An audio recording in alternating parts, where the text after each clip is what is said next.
লিখিছে ছ'চিয়েল মিডিয়াত ইয়াক লৈ আপোনালোকে কেতিয়াও বিচলিত নহ'ব। এইবাৰ চৰকাৰ কাৰ হ'ব? কংগ্ৰেছৰ হ'বনে নহ'ব? যদি কংগ্ৰেছৰ চৰকাৰ হ'ব লাগে তেতিয়াহ'লে ভয় আৰু ভীতিগ্ৰস্ত হ'লে নহ'ব। হিমন্ত বিশ্ব শৰ্মাৰ পুলিচৰ ৰঙা চকুক আমি ভয় নকৰোঁ। আজি অলপ আগতে আপোনালোকে হতাশ নহ'ব। আমাৰ প্ৰাক্তন সভাপতি ভূপেন বৰা ডাঙৰীয়াই মনৰ কিবা ক্ষোভত দললৈ এখন পত্ৰ প্ৰেৰণ কৰিছে, কিন্তু মুখ্যমন্ত্ৰী ডাঙৰীয়াই একেবাৰে যেন কংগ্ৰেছৰ এতিয়াও মুখ এৰিব নোৱাৰি মুখপাত্ৰ হিচাপে যিবিলাক কথা কৈ আছে, মই আপোনালোকক এটা ভাল খবৰ দিছোঁ। ভূপেন বৰা ডাঙৰীয়াই মনৰ ক্ষোভ দলত কৈছিলে আৰু দলৰ নেতৃবৃন্দ যেতিয়া গৈছিলে পদত্যাগ পত্ৰ প্ৰত্যাহাৰ কৰিছে। দুই এজন হালধীয়া সাংবাদিকে কি লিখিছে ছ'চিয়েল মিডিয়াত ইয়াক লৈ আপোনালোকে কেতিয়াও বিচলিত নহ'ব। সাম্প্ৰতিক সময়ত কংগ্ৰেছ দলক কিয় শক্তিশালীভাৱে আমি আগুৱাই লৈ যাব লাগে তাৰ কেইটামান কথা কেৱল যাত্ৰাত আহিলে নহ'ব, যাত্ৰাৰ পৰাই এই কথাবিলাক লৈ যাব লাগিব। মই আজি ইয়াত বহি থকা সন্মানীয় অসমৰ বিভিন্ন প্ৰান্তৰ পৰা অহা হাজাৰ হাজাৰ লোকক মই প্ৰশ্ন কৰিব বিচাৰিছোঁ যে আপোনালোকে সন্মানেৰে গণতান্ত্ৰিক অধিকাৰ লৈ অসমত জীয়াই থাকিব বিচাৰিছেনে নাই? বিচাৰিছেনে নাই? যদি বিচাৰিছে আৰু 2 মাহৰ পিছত ইয়াত গণতান্ত্ৰিক পদ্ধতিৰে যি নিৰ্বাচন হ'ব, এই নিৰ্বাচনত গৌৰৱ গগৈ ডাঙৰীয়াৰ হাত শক্তিশালী কৰি অসমত যি বিভাজন, বিদ্বেষ, হিংসা, ঘৃণাৰ যি বাতাবৰণ সৃষ্টি কৰিছে অসমৰ মাননীয় মুখ্যমন্ত্ৰীৰ নেতৃত্বত, তাত উফৰাবৰ কাৰণে আমি ঐক্যবদ্ধভাৱে যুঁজিম নে নুযুঁজিম? যুঁজিম নে নুযুঁজিম? যুঁজ এখন হ'ব নে নহ'ব? তেতিয়াহ'লে আজি আমি সংকল্প লওঁ আহক যে বিভিন্ন ভয় আৰু ভীতিৰে, বিভিন্ন প্ৰলোভনেৰে অসমৰ এইসকল যুৱকক, যুৱ সমাজৰ ভৱিষ্যত অন্ধকাৰলৈ লৈ গৈ অসমত বিজেপি চৰকাৰে যি বিভাজনৰ ৰাজনীতি কৰিছে তাক উফৰাবৰ কাৰণে অসমত গৌৰৱ গগৈ ডাঙৰীয়াৰ নেতৃত্বত যুৱ কংগ্ৰেছ, NSY, মহিলা কংগ্ৰেছ, সেৱা দল, য়ং ব্ৰিগেড, সামাজিক মাধ্যম, বুথৰলৈকে প্ৰত্যেকে দায়িত্ব ল'ব লাগিব। লাগবনে? এইবাৰ চৰকাৰ কাৰ হ'ব? কংগ্ৰেছৰ হ'বনে নহ'ব? যদি কংগ্ৰেছৰ চৰকাৰ হ'ব লাগে তেতিয়াহ'লে ভয় আৰু ভীতিগ্ৰস্ত হ'লে নহ'ব। হিমন্ত বিশ্ব শৰ্মাই যদি ভয় খুৱায়, এই ভয় আমি প্ৰতিহত কৰি আমি এখন সুস্থ গণতান্ত্ৰিক চৰকাৰ আমি গঢ়িবৰ কাৰণে চেষ্টা কৰিব লাগিব, য'ত হিমন্ত বিশ্ব শৰ্মাৰ পুলিচৰ ৰঙা চকুক আমি ভয় নকৰোঁ। কৰিম নেকি? সেইকাৰণে মই আপোনালোকক কৈছোঁ, নিৰ্বাচনৰ আগত বিভিন্ন কথা আহিব। আজি অলপ আগতে আপোনালোকে হতাশ নহ'ব। আমাৰ প্ৰাক্তন সভাপতি ভূপেন বৰা ডাঙৰীয়াই মনৰ কিবা ক্ষোভত দললৈ এখন পত্ৰ প্ৰেৰণ কৰিছে, কিন্তু মুখ্যমন্ত্ৰী ডাঙৰীয়াই একেবাৰে যেন কংগ্ৰেছৰ এতিয়াও মুখ এৰিব নোৱাৰি মুখপাত্ৰ হিচাপে যিবিলাক কথা কৈ আছে, মই আপোনালোকক এটা ভাল খবৰ দিছোঁ। ভূপেন বৰা ডাঙৰীয়াই মনৰ ক্ষোভ দলত কৈছিলে আৰু দলৰ নেতৃবৃন্দ যেতিয়া গৈছিলে পদত্যাগ পত্ৰ প্ৰত্যাহাৰ কৰিছে। গতিকে ভূপেন বৰা ডাঙৰীয়ালৈ আমি এটা উষ্ম আদৰণি ইয়াত জনাইছোঁ। আমি জানো যে তেখেতৰো ইয়াত দলত কণ্ট্ৰিবিউশ্যন আছে। এইবিলাক কথা লৈ মুখ্যমন্ত্ৰীয়ে কি কৈছে, 2 এজন হালধীয়া সাংবাদিকে কি লিখিছে ছ'চিয়েল মিডিয়াত ইয়াক লৈ আপোনালোকে কেতিয়াও বিচলিত নহ'ব। আমি কংগ্ৰেছ কি কাৰণে কৰিছোঁ? এটা বিচাৰধাৰাৰ কাৰণে কৰিছোঁ, হয়নে নহয়?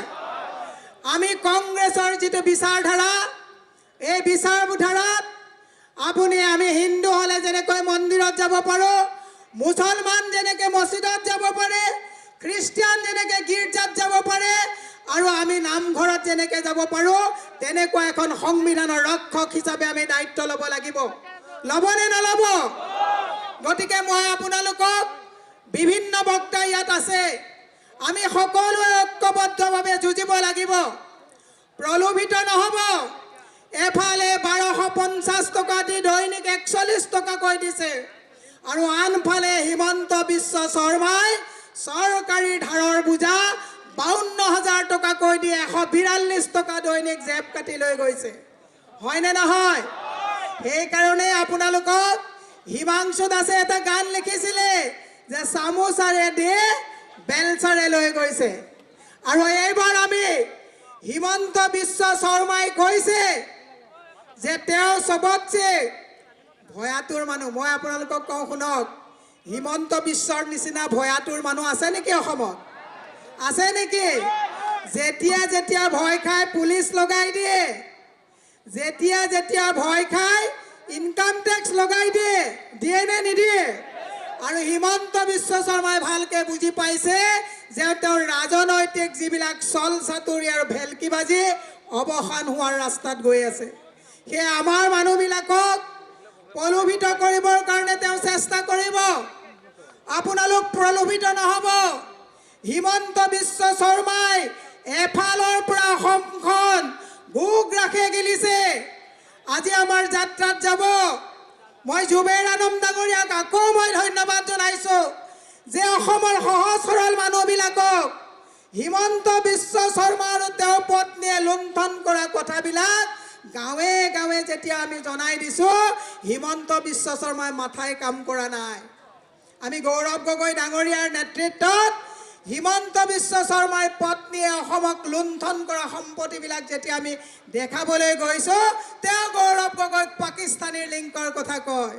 আমি গৌৰৱ গগৈক পাকিস্তানীৰ লিংকৰ কথা কোৱা হিমন্ত বিশ্ব শৰ্মাক আজি সুধিব বিচাৰিছোঁ যে তোমালোকে যে এই মিছা কথাবিলাক কৈ গৌৰৱ গগৈৰ যে মানহানি কৰাত তোমালোকে যি লাগিছা, তোমালোকে ডাবল ইঞ্জিনৰ চৰকাৰ, কিয় তেতিয়াহ'লে গৌৰৱ গগৈক তোমালোকে এৰেষ্ট কৰিব পৰা নাই? মানুহক বুৰ্বক সজাব বিচাৰিছা। তেওঁৰ হাতত ৰিপৰ্ট কাৰ্ড নাই। আমি যেতিয়া সুধো যে কিমান লাখ মানুহক চাকৰি দিলা, তেতিয়া তেওঁ কয় গৌৰৱ গগৈ পাকিস্তানী লিংকৰ কথা কয়। দুৰ্ভাগ্যজনক কথা।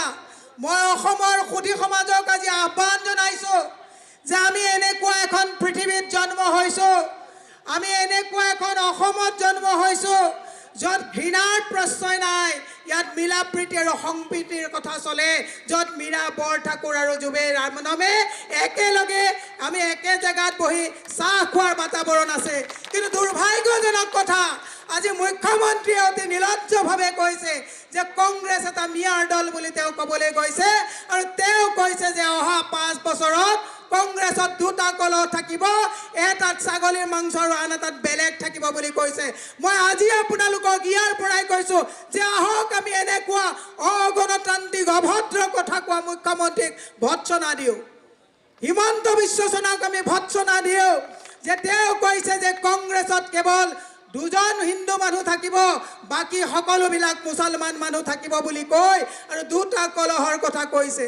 মই অসমৰ ৰাইজক আহ্বান জনাইছোঁ যে এনেকুৱা অভদ্ৰ, এনেকুৱা অশুভ কথা কোৱা মুখ্যমন্ত্ৰীক চাবিচত উৎখাত কৰাৰ দায়িত্ব অসমৰ ৰাইজে ল'ব লাগিব আৰু বুথত আমাৰ বুথৰ কৰ্মীসকলে ল'ব লাগিব। ল'বনে নলয়? আৰু দ্বিতীয় এটা কথা কৈছোঁ যে অসমৰ ৰাইজে নিজক নিজে প্ৰশ্ন কৰক যে এইজন হিমন্ত বিশ্ব শৰ্মাৰ দিনত দলং ঠিকেই বনাইছে, 1250 টকা ঠিকেই দিছে, কিন্তু প্ৰত্যেকজন 3.56 লাখ মানুহৰ মূৰৰ ওপৰত 56,000 টকাকৈ ধাৰৰ বোজা দিছে। দিছেনে নাই? 16,000 চাকৰিৰ কাৰণে 42 লাখ এনেকুৱা যুৱকে চাকৰি এপ্লাই কৰিছে। কৰিছেনে নাই? মহিলা সবলীকৰণৰ কথা কয়, য'ত আজি তাৰিখত অসমত তেওঁলোকে এতিয়া ভূপেন বৰা ডাঙৰীয়া লখিমপুৰ কলেজত যাওঁতে মহিলাক অশালীন ইংগিত দিয়া বুলি কথা ক'বলৈ আহে। মই আজি হিমন্ত বিশ্ব শৰ্মাক ইয়াৰ পৰা সুধিছোঁ, তোমালোকে জোনমণি ৰাভাক মৰিয়াই মৰিয়াই হত্যা কৰিছিলা, তেতিয়া ন্যায়ৰ কথা ক'ত কৈছিলে? চাকৰিৰ কেলেংকাৰীৰ বাবে ইন্দ্ৰাণী তহবিলদাৰে আত্মহত্যা কৰিবলগীয়া হ'ল, তেতিয়া তোমালোকে মহিলাক ন্যায় কেতিয়া কৰিছিলা? তোমালোকৰ সভাপতি ভৱেশ কলিতাই 7টা বজাৰ পিছত অটল বিহাৰী বাজপেয়ী ভৱনত মহিলাৰ প্ৰৱেশ নিষিদ্ধ কৰিছিলে, তেতিয়া মহিলাৰ কথা ক'ত কৈছিলা?